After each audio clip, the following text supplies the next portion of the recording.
Now, are there particular events, either historical or personal, that affected you as you were coming along, as you're growing up, as you're going to school? Are the things that, like the Brown case, that you recall that said, no, I can do better or I can go in another direction? Well, yeah, you know, segregation on the streetcars. We lived at the end of the streetcar line, which means when you got on the streetcar, it was empty for the most part. And my mother, I'd be about 5 or 6 years old, and she would say, come on, let's go a little further back. I said, well, I want to sit up here. And she would say, no, let's sit here. Let's go back in the back. I said, what's wrong? She said, I will explain it to you later.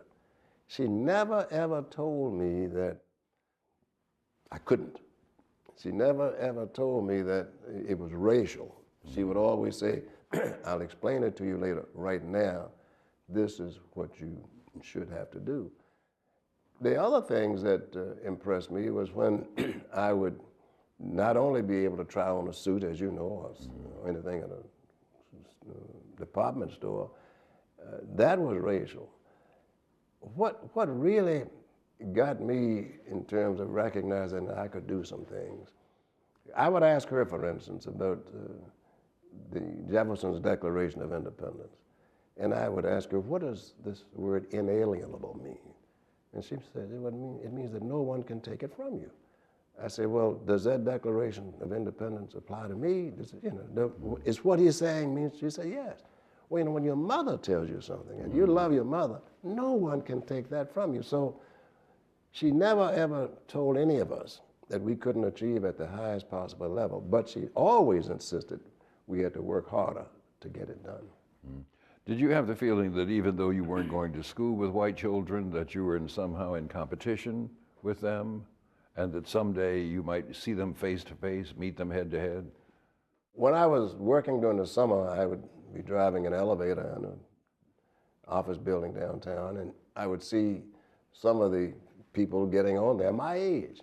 They'd be working in those offices, and they'd be doing the actual work. And one fellow got to be very friendly with him, and I would ask him, I said, well, you just finished high school, or you're in school? He said, yes. I said, me too. I said, what do you do? And he would tell me, and I would say, you know, I can do that. I can do those things. We struck up a good friendship, and a very nice friendship. And yet, what I found that the competition level was such that it wasn't based on competition at that level. It was based on race. I remember when I finished college, I was draft bait. I couldn't get a real job. So I went to the employment office, which was on the state capitol grounds, and I asked this guy, said, I want a job. I'm a chemist, and I have a degree in chemistry. And he said, well, we don't have any vacancies for you. And he said, well, we do have something that you might find interesting. I said, what is that? He said, vacancy for a cook at the Hanover School for Boys. They need a cook. I said, but I can't cook. He said, you can learn. The amazing thing I found later on, Julian, when I came back, that finance building was located on the Capitol grounds.